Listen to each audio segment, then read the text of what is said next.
house had always been quiet. Too quiet.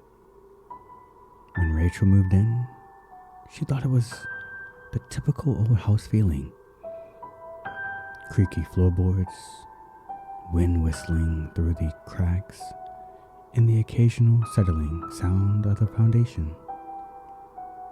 But it didn't take long for her to realize something was terribly wrong. It started with the whispers, soft at first, like the faint murmur of voices just beyond hearing. They echoed from the walls at night, growing louder as the days went by.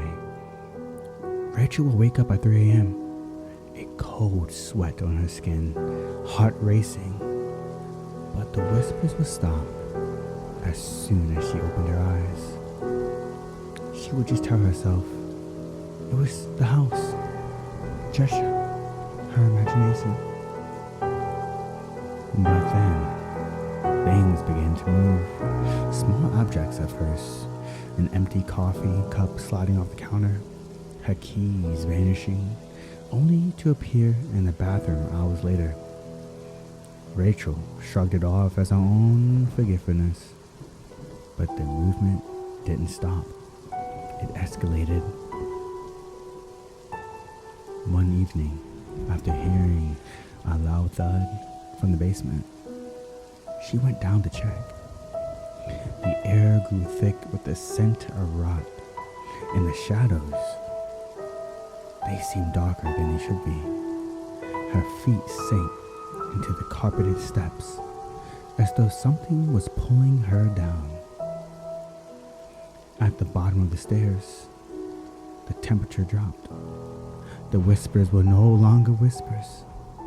They were distinct voices speaking her name, beckoning her to go farther into the darkness. Against her better judgment, Rachel stepped forward, her breath visible in the icy air. That's when she saw it. In the corner of the basement, something moved. It was tall, thin, and featureless, its silhouette barely visible in the dim light.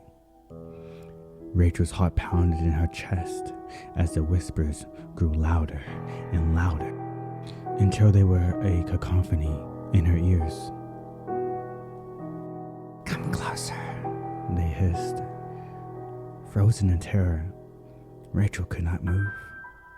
The figure shifted closer, and she saw its eyes, or what should have been its eyes. Hollow, black pits staring directly at her, suffocating her with an overwhelming sense of dread. She turned to run, but the stairs were gone. The basement stretched endlessly like an abyss. She screamed and screamed, but no sound came out. She was alone, trapped. The last thing she remembered was the cold, skeletal fingers brushing her skin, pulling her deeper into the black. The house was quiet when they found her. The whispers had stopped, but Rachel was never the same again. She couldn't speak. Her eyes, now hollow and dark, only stared ahead, vacant and devoid of any life.